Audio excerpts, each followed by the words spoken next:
Hey folks, we are now live. I'm Coach Mike. This is the MDM Show, courtesy of MDM Canada Multimedia Group and sponsored by MDM Life Architects, where we build better bodies and we create better lives. So we have a special guest for you today. And before we bring him to the podcast here live, we have an interesting clip that he's done with some of his endeavors, and you might just like to see this. I got to share my screen here pretty quick, but his name is Jason McKenzie, and this will give you a little bit information about him and some of the stuff he's done. And here we go. See if we can get in there. Boom, boom, boom.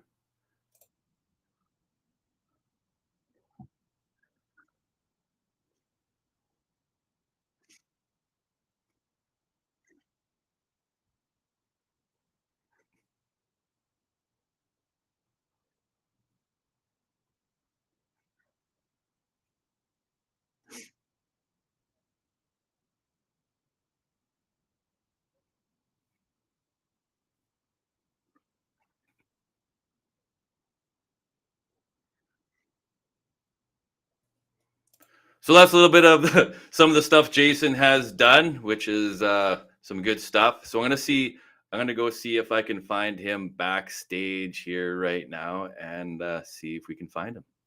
Just 1 second, see if he's there.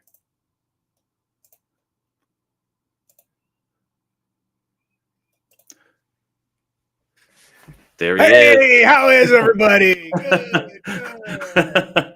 Jason, how's it going, buddy? Hey, Good to see you, man. How about you, man? Awesome. Good to see you. So before we get into you, could you tell us a little bit about that clip that we just saw there? Absolutely. So, yeah, I was doing a little education moment for a networking group and decided I'd shake it up a bit and be a motivational speaker. I'm not sure if everyone heard the audio or not, but taking and telling everybody they needed to be doing one-to-ones and a little classic recreation of some of the if you recognize from the old 90s and 80s, that was a bit of a clip I recreated there for everybody. Yeah, that's pretty cool. So everybody, this is Jason McKenzie. He's a husband, he's a father, he's a follower of Christ, he's a businessman, he's an author. He's got some books going on. I think he's written one. He's got another one going on right now. And he is the host of the Small Business Big Visibility podcast. So I thought it'd be very cool to have Jason on the show here today so we can talk about his story, where he came from and how he got to where he is right now and all of the stuff in between. So Jason, how far back do you want to go to talk about where you got to where you're at today? Well, I'd have to say my journey began before I made it into grade school. And the reason for that was there's a little department store right around the corner from my house, and they had an entire aisle dedicated to candy. And we're talking like, I don't know, it seemed like it was huge when I was a little kid. And I thought one day, I was like, man, how much money would it take to buy all the candy? And so I went home and I talked to my dad. I'm like, Dad, I got to be a basketball star. And he's like, well, why do you need to do that? So I can be rich, so I can buy all the candy. He's like, well, let me teach you something, son. Basketball stars make a lot of money, but there's another way. And so he started me on this idea of what's it mean to be a business owner? What do they do? How do they help people? How do you create value for people? And so that really at a super young age got me thinking about all those types of things. And when I was 11 years old, I started a lawn care business, hired my first employee shortly after that, my younger brother. We were taking care of about 20 lawns at our peak, and everyone just called us the Lawn Boys. Moved on from there. I started programming computers when I was 12. And then when I'm in college, I'm importing pearl jewelry out of the Philippines and selling it. Wow. And I'm like, man, I gotta build a website so I can sell these things. And the jewelry business kind of died, but the website side of things was really taking off at that time. And so that was kind of my journey from being a little kid interested all the way up to now running. I've been involved in, I don't even know, a handful of minimum, several companies, owned, invested in, partnership with, those kinds of things. Cool. So that's like super interesting. So that's kind of how you got into the web design business. Again, if anybody sees this, you can reach Jason at the clicks down there, boise.net, and also smallbusinessbigvisibility.com, and the little ticker symbols we got going on down here. So how about diving into the book that you got going on? How did that all come to be, Jason? Yeah, crazy story. So, a little while ago, so I got into web design for building that website for the jewelry business, but I knew at the same time there were some other things going on. I was like, man, I got to figure out how to get a website to move to the #1 spot in Google. And that was a huge priority for me. And then I realized the world of search engine optimization, or SEO as most people called it, Yeah. back at that time when I was really getting into it, it was a dirty, scummy, yucky industry. Like, people that were too dishonest to sell used cars were selling SEO services. It just, and I realized how scummy it was, and so I distanced myself from that whole industry for a number of years. But I kept having friends come to me and they'd be like, "Oh yeah, I just signed up with this company and they locked me in a 2-year contract. I'm really hoping it's going to go well." And then they tell me what they're doing and how much they're paying. I'm like, "Oh man." I was Yeah. like, somebody's got to do something, because this is just wrong. The way Yeah. that small business owners were getting taken advantage of, I was like, "Ah man, what could," and I was like, "Wait, I know SEO. I can do something." And so I started building a course. And another side story, I had a bit of a traumatic experience where I lost my ability to walk. And so I was trying to build this course, but I couldn't even stand up. So I'm laying flat like on my back. I'm like, well, I can't shoot video very well laying flat on my back. So I'd converted it and turned it into a book. And so I built the Small Business Big Visibility book, and it teaches local SEO. And at the Cool. end of each chapter, we go in and actually give people the homework they should do so that they can optimize their local presence without needing to go and hire an expensive agency or needing a bunch of back knowledge on how it all works. They just follow those steps and magic happens for them. Yeah, that's cool. I was just talking to myself today because I talk to myself all the time about homework. Like, I remember Mm. back at school, I hated freaking homework, but now with my business coach, he gives me homework, and I like the homework because it actually produces some results at the end of the day once I start to do my homework. So I like, with your book there, you have homework at the end of each chapter that gives the readers homework to do, and then they can implement the stuff that you're teaching them, which I think is pretty sweet. So then, yeah, we met in when did we meet? In February It's at February. Yeah. Funnel Hacking Live. That Yep. was like pretty sweet. Can you tell us a little bit how long you've been in how you found Russell Brunson's world first of all, and then a little bit of like how that's been for you getting into Russell's world? Yeah, for sure. So I have an interesting journey in that I grew up in Boise, Idaho, and Russell Yeah. went to Boise State to wrestle for part of his college career. And so he was wrestling at Boise State, and my brother was working with his wife while Russell's going to school. So I'm hearing these little snippets about Russell this, Russell that, and then I heard, like, because he's a local guy, you hear all the rumors and things, and I'm hearing like, oh yeah, this bad thing happened, or man, things are going bad for him and going good for him, and it's just up and down, up and down. I was like, man, this guy sounds like him, like it's a crazy mess. Yo yo. And so I kind of just set him on the shelf for a number of years, and I knew who he was, aware of him, all that kind of thing. But then I read his book when it came out, and the first book I had a couple of things I was like, I don't know if I agree with that, and so I put him back on the shelf.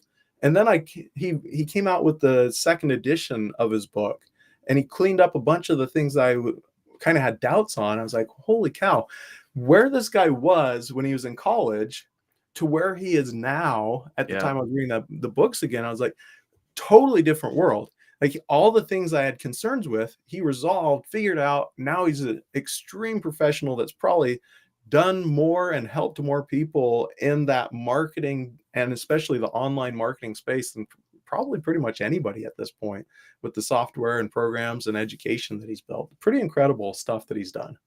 Yeah, when you mentioned that, because I always relate to him as the potato gun guy, because that's he started.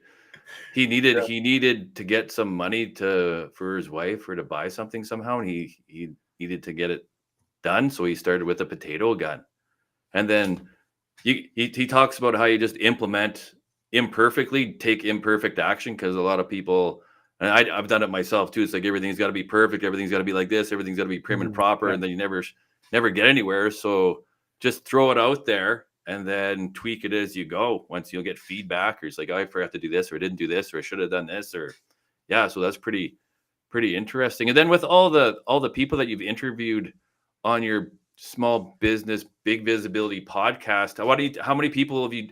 I think you've done a fair amount of podcasts because you set yourself a goal to do that, right? So can you talk a little bit about that? Yeah, so we hit our 1 year mark just recently.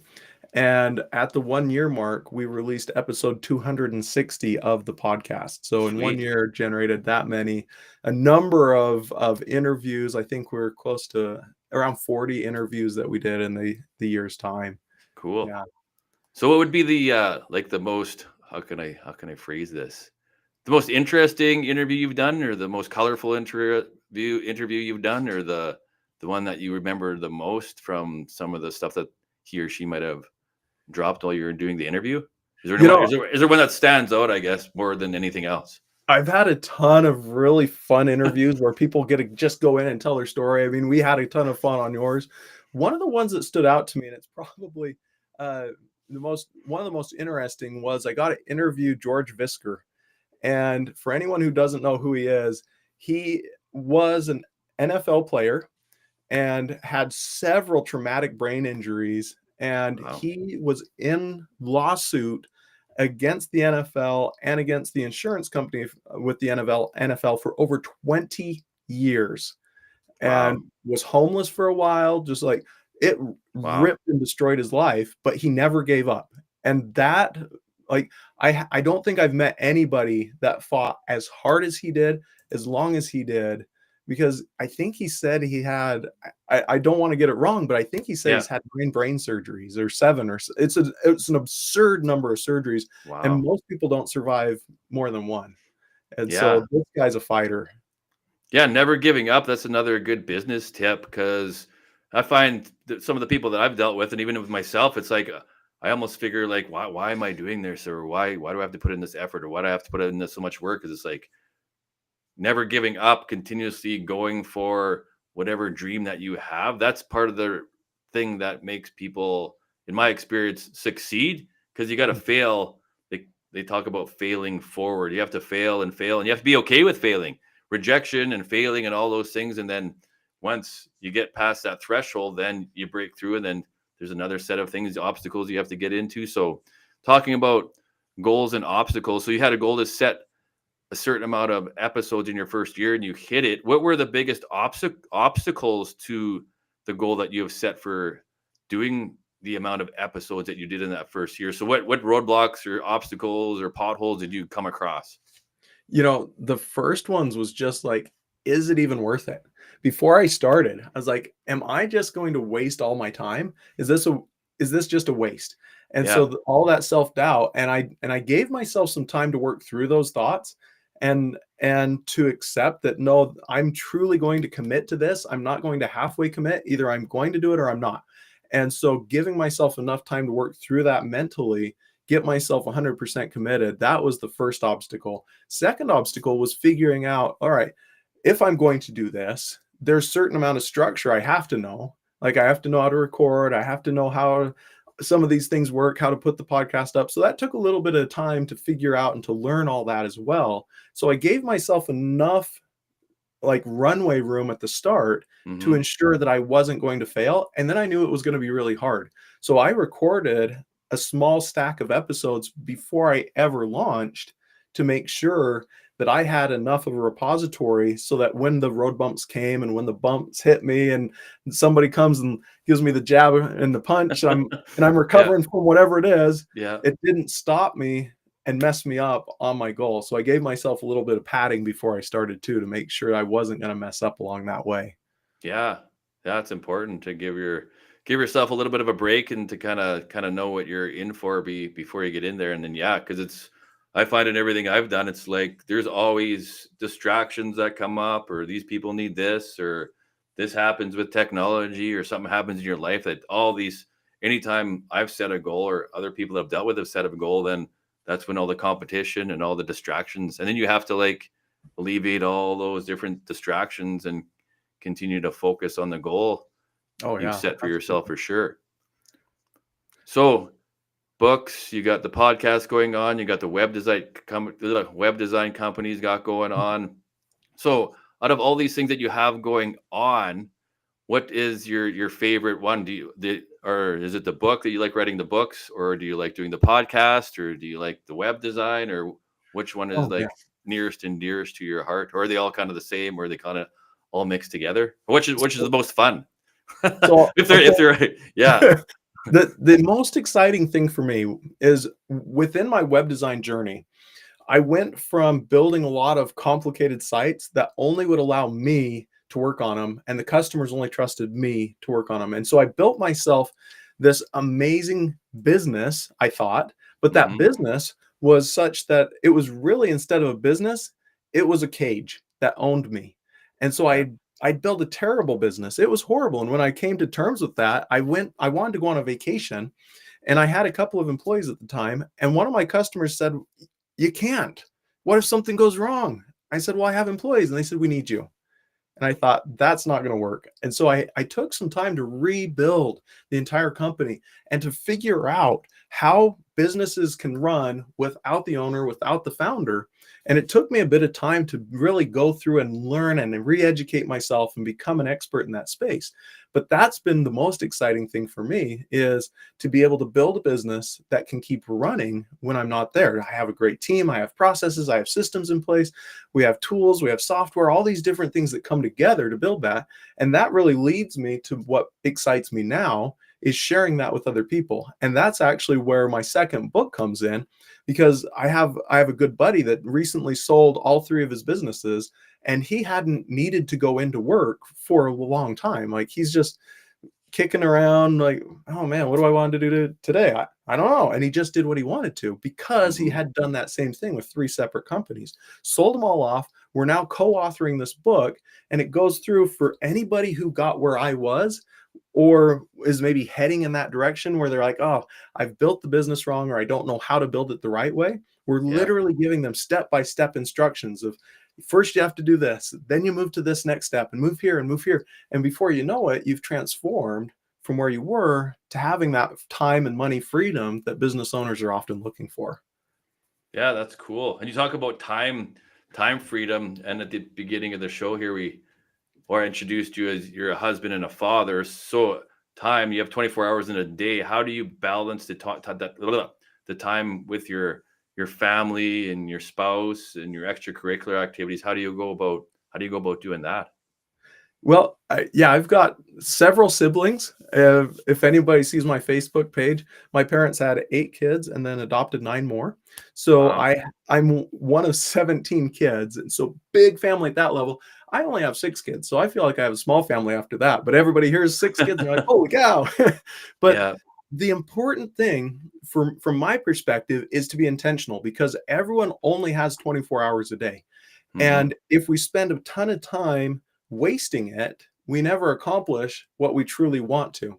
And so being intentional, and first and foremost, what am I trying to accomplish in life? What is it that my wife and I are trying to do together? How do I support her and her goals? And then each of my kids, they have specific directions that they want to go in life. And so making sure that I make myself available to assist them with what they're trying to do.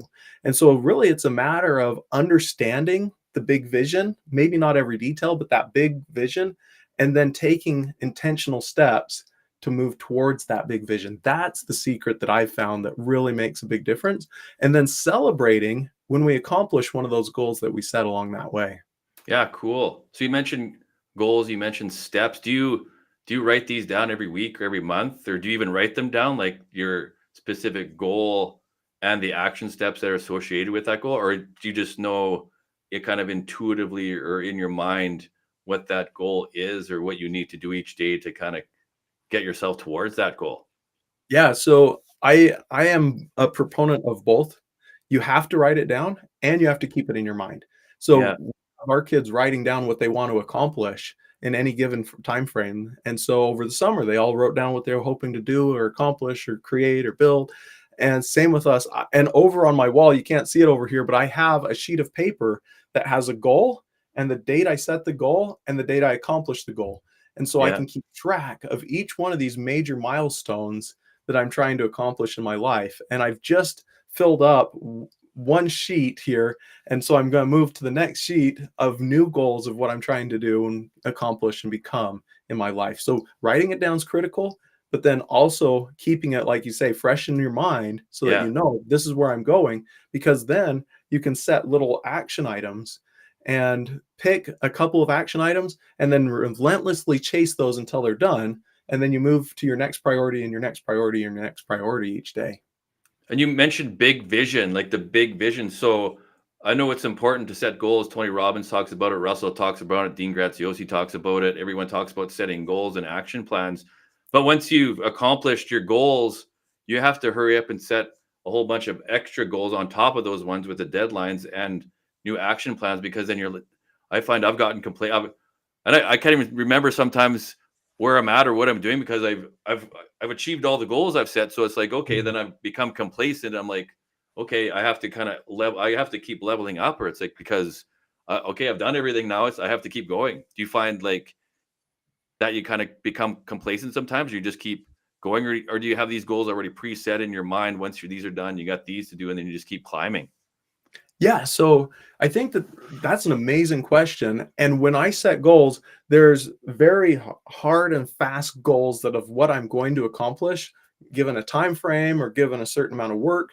But then there's these big vision. Who am I trying to become? What am I trying to achieve? How am I going to make a difference?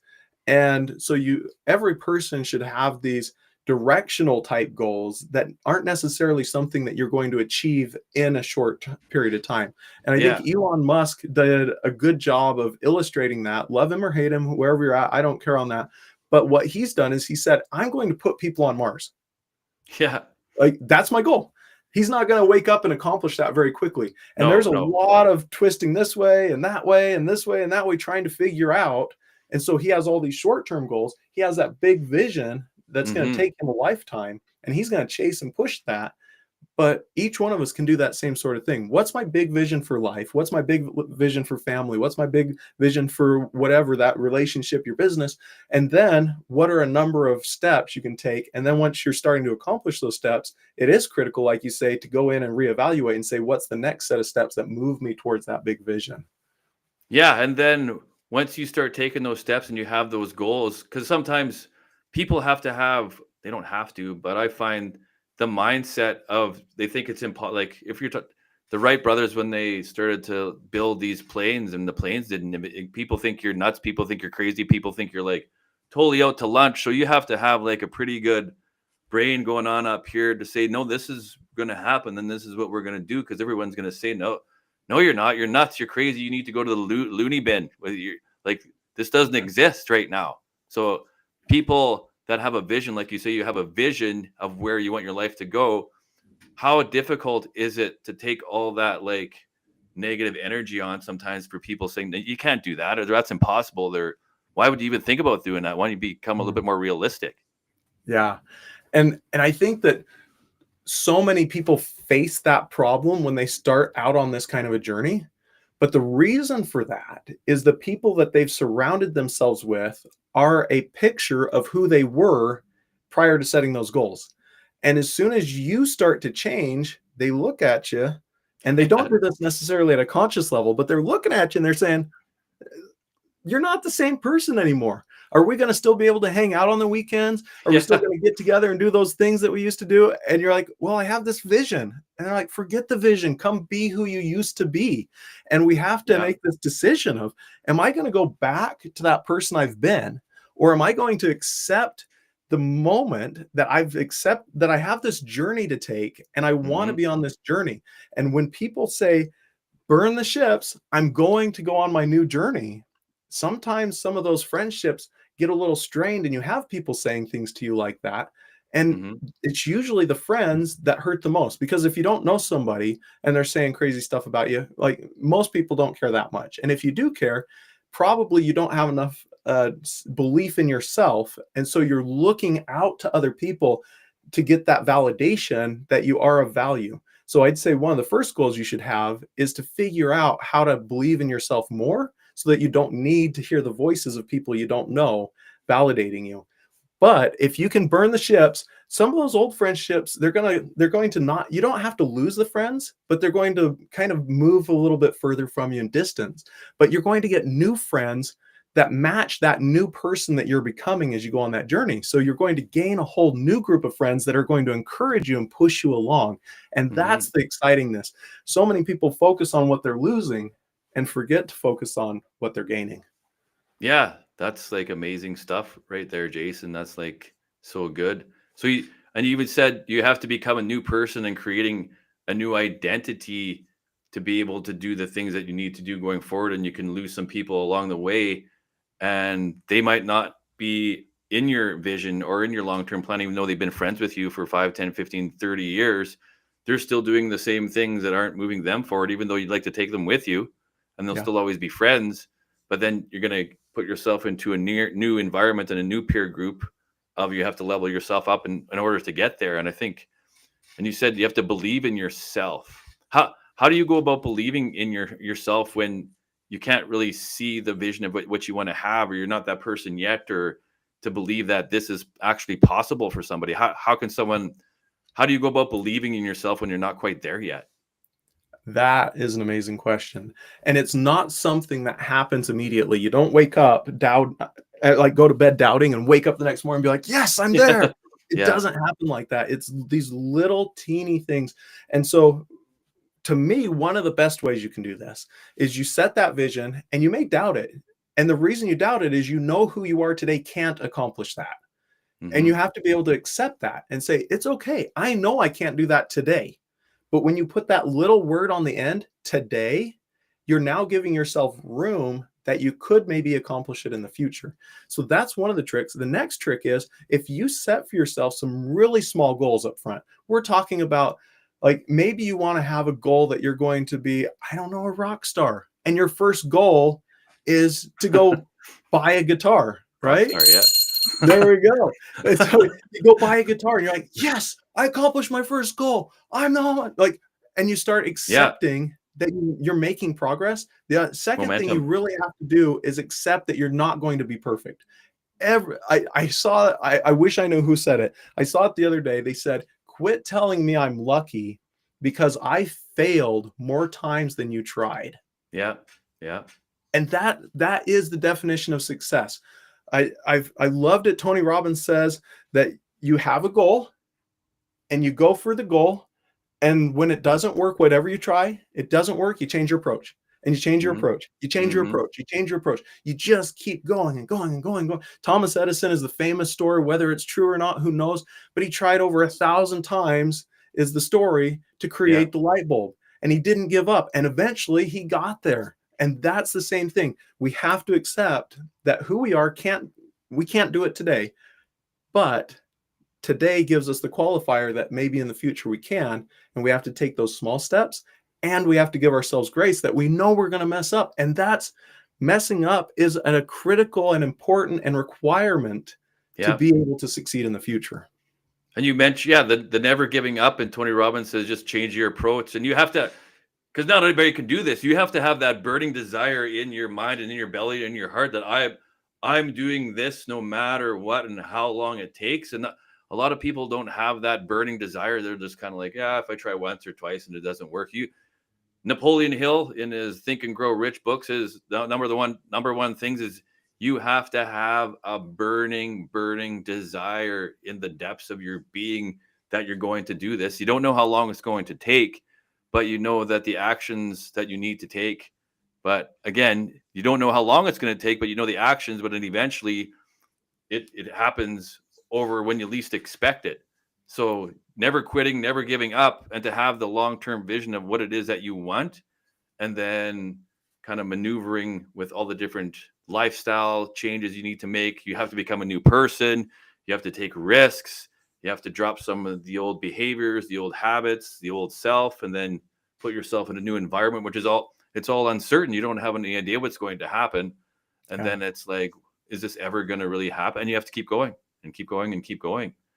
And then it's a battle. For me, it's a battle, and I'm sure with everybody else, it's a battle every day to like see where this is going to take you. But it's fun because it's kind of like it's an adventure. Talk about the hero's journey of you're just like this normal, everyone's just a normal person. And then you get the call to duty. It's like, well, this is what I want, but I don't know if I can do it. So it's like, no, I'm not cut out for this. But then something pushes you and pulls you towards that, just like the Lord of the Rings with Frodo and Samwise Gamgee. He's like the most unlikely person that would ever go on the journey for the ring, Frodo and Samwise. But these are the most, out of all these guys that have all the weaponry and the muscles and the fighting abilities, it was Frodo and Samwise that got through. And that's the hero's journey, because anybody can get called, and then you just have to, like, the people will show up in your life when you need them the most. And that's exactly what happened in the Lord of the Rings. And that's kind of what happens in our lives if we believe that, but we have to keep going. Right. And you look at who they became. I think Yeah, that story really illustrates it. They, at the start of the journey, they were not the same person as they were once they accomplished. Like, they're totally different. You can't even measure them on the same scale. And Yeah. you also have to see they paid a price. And that price was paid over and over and over. And as soon as they paid one price, they're now paying a new price and a new price and a new price. Just the time alone that they illustrate that it took them to go to accomplish their goal was massive. And the bigger our goal is, the more it's going to require of us in order to accomplish it. But we don't have to pay the whole price at once. We just have to take a few little steps forward. Yeah. Yeah. It's, if you can relate to all that's why they talk about all these different stories and all these different movies where it's just like a normal person, and they get the call or they get the hint or something happens. It's like, is this me? Do I really have to do this? Am I pulled to do this? And that's where, if people have a belief in a higher power, they believe in God, they believe in Christ, they believe it is whatever they believe.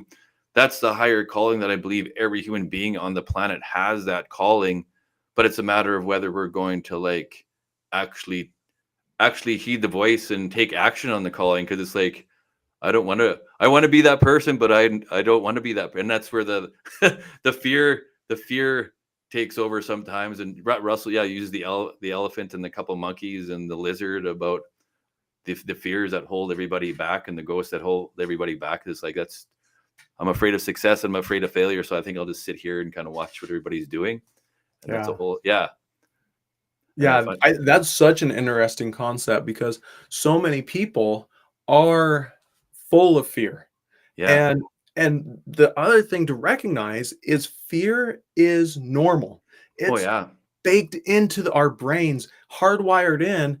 And if we go back and look at it, some people call it the reptilian brain, but I like to call it more like the subconscious. It's there to protect us. And so you have the subconscious that's going out and it's saying, okay, my job as the subconscious is, I'm going to keep your heart beating. I'm going to make sure you're breathing. We're going to make sure you know when you need to eat, when you need to sleep, all those things. But then my job also as the subconscious is to be processing all the data that comes in and alert you, the conscious mind, of danger. And so the subconscious is doing all the processing. It processes way more information than we ever can at a conscious level. And it comes in and it says, alert, watch out, you might fail. If you fail, you might have some social stigma. If you have social stigma, you'll be an outcast. If you're an outcast, no one's going to like you. If no one likes you, your life's in shambles. We can't afford that. You can't afford to try this. Go sit in the corner. It's safe. And we're like, oh man, I just wanted to learn how to cook. And I'm terrified. But when we can say, okay, thank you, body. Thank you for trying to keep me safe. And I was talking to a guy a little while ago. He said, when you recognize your body's being full of fear, you go to that spot, you find where the fear resides, whether it's in your belly, your heart, or wherever. You go there and you say, thank you. I appreciate that you're trying to keep me safe. I don't need you to keep me safe from that anymore. And that helps. It may not solve it entirely, but it's going to help reduce that fear for people when they're first taking those first steps on that journey, so that the body says, oh, okay, I'm going to move on and protect you in other ways instead of trying to protect you from failing here. Yeah, you kind of have to ease yourself and say, pretend you're the grown-up self and the younger self, and it's going to be okay. We can get you through. It's going to be okay. And then you talk about the subconscious mind, and that's mental programming. And that it's kind of like subliminal messages where people on the earth get programmed subconsciously, and then they create the patterns subconsciously. It's like, we don't know how to drive a car for the first time, and we have to know where the clutch is down on our, is that the clutch or is that the brake or is that the gas pedal? And then you have to think about every movement, or where's the gear shift, and like, yeah, the speedometer. When you're first going to a car, you don't know anything about what you're doing, but eventually you program your subconscious mind with all the different things you need to do, and you can just drive somewhere and you can be thinking about a bunch of different things, but if your pattern knows where to drive to work, or to drive to the store, you can just drive there on autopilot, and that's where the subconscious mind gets programmed with our patterns, and people don't realize it. So I think that's what we need to do to program our subconscious mind properly and with like confidence. And that's what I think we're watching the proper videos and watching the proper audios, and that's what your buck does for people in the SEO world and the big visibility, small business, big visibility podcast, like programming your subconscious mind with all the right stuff. It's just like nutrition. If you watch the news and a bunch of violence and all that crap, and that's why people are so afraid, because they're totally afraid if they're programmed for fear. And then, you need techniques to kind of break those patterns to say that, no, this person has overcome this and this person's overcome this. And we got new data, new information says this is okay to do this. And people need to break the subconscious programming in our world somehow. Because it's how do people do that? How do people do that? I just read an article this morning that I believe NPR came out with, and they said I don't remember who did the research. Someone did research that said if people are feeling negative, and negative means fearful, doubtful, hopeless, any of those kinds of emotions, anxious, any of that, if they take and they watch 3 to 5 minutes of somebody else, a normal Joe, accomplishing something that looked difficult, looked hard, hear someone else's story, get inspired and have something inspirational. All it takes is 3 to 5 minutes, and it will lift them for an entire day. And it does it better than scroll. They tested it against people meditating. They did it against people watching comedy. They did that against people watching negative things like you were talking about earlier. Yeah. And they did a control group where they did nothing. Yeah. And the people who watched someone else accomplishing and someone else succeeding and that inspirational material for only 3 to 5 minutes had far better success and a better mindset. So it's really like you said, our bodies need the nutritious foods. We could eat Twinkies all day and we're going to end up like a disaster. Not the way anyone wants to be. But the same for our brain and our soul. If we're binging this diet of proverbial garbage all day, and we're doom scrolling on social media, comparing ourselves, and now it doesn't happen at a conscious level, it happens at a subconscious level. We compare ourselves to anything we're seeing. And so if we're looking at all these people and we're getting more and more hopeless, we're feeding ourselves the wrong thing. If we do the exact opposite and we feed inspirational ideas and new concepts and people that are encouraging you either directly or through their own accomplishments, it shifts everything. And it's not something that'll happen overnight. If you're 25 years old and you fed yourself negative for 25 years, it's going to take more than a day or two to break that cycle, but it can happen. Yeah, it's just like, it kind of opened. If you're 100 pounds overweight, it took you time to get that 100 pounds. You can't. But we live in such a quick fix society that people want results like so fast. And they're all the advertising out there says, oh, you can have this in 7 days or in 30 days or whatever it may be. You have to totally, like you say, transform your whole lifestyle, transform who you are. And over a long given period of time, you can make a decision like, I'm deciding right now that I'm going to start doing this. You can make a decision in like 1 second. And that's where it changes everything. But Tony Robbins says you can make a decision in a second. I'm never doing that again. I'm never doing that again. I'm never doing that again. And then you start taking actions that are going to be in congruence with the goal that you've taken. But the old patterns will creep back in. And then that's where you have to recognize the old pattern or the old way of thinking or the old environment you're putting yourself in. I can't do that anymore. This is what I have to do. And that's where some people, old environments and old people, I can't hang out with you guys anymore. I can't go and do that anymore because that doesn't serve me and it doesn't serve anybody else. And that's a process over time where it's like, you have to talk to yourself in your mind to make sure that you're making those choices correctly. And then you're not, and you have to forgive yourself too. Be forgiving enough to say, if you screw up, you always can get back and keep going. It's not an all or nothing game where if you screw up once, it's all over. You just have to keep going. 100%. Yeah. 100%. Yep. It's like, it's very interesting how but I believe people can design whatever life they want to design, but I don't know if people believe that they can do that, or if it's even possible. They're just on autopilot. Yeah. So how would someone design their own life if they want to? I guess, how would they go about doing that? Well, I think that one of the first things people need to do is they just need to have a spark. Like, what is it that inspired you? What got you excited? Recognize those things and then just start writing them down. That's a super easy way. Like, oh man, I get so excited when I go for a walk, when I talk to the neighbors, when I ride my bicycle, and just make a list. What is it that excites you? What is it that drains you? And why do those drain you? Mm-hmm. And the things that drain you may actually be things that you think are making you happy. And here's what Yeah. I mean by that. So many people watch traditional media, and all the traditional media is designed to numb your brain to a Yeah. state where you're not thinking. And Yeah. so you're like, oh, I'm happy. Oh, all my problems are gone. Well, no, you're not actually happy. You're just numb. And so Mm-hmm. if you're numb, you're actually going to have all the problems come right back. What probably would make you happy is to either overcome one of those problems or to realize one of those problems isn't actually a problem. So either changing your behavior and or changing your mindset, that's going to make you happy, because then you're unloading some of those rocks that you're carrying around in Oh this yeah. giant backpack on your back of beating yourself up and telling yourself you're not good enough and you can't accomplish and you can't do. And you just keep getting heavier and heavier and heavier until finally you're crushing yourself. So you go to numb yourself with whatever your numbing agent of choice is. Yeah, that's cool. We could talk for hours and hours on a whole bunch of different topics regarding this for sure. But yeah, it's people have to like start no matter where you're at, whatever you want to do, you just have to start and you'll figure it out as you go. Yeah, you gotta read the right books, hang around the right people, hang around the right environments, and yeah, think as many of the right thoughts as you can, and eventually you build momentum, and it's quite Yeah. interesting. Yeah. Anything else? If I forgot to, what else have I forgot to ask you? If you could, if you could remember. Yeah, we covered a lot of different topics there for sure.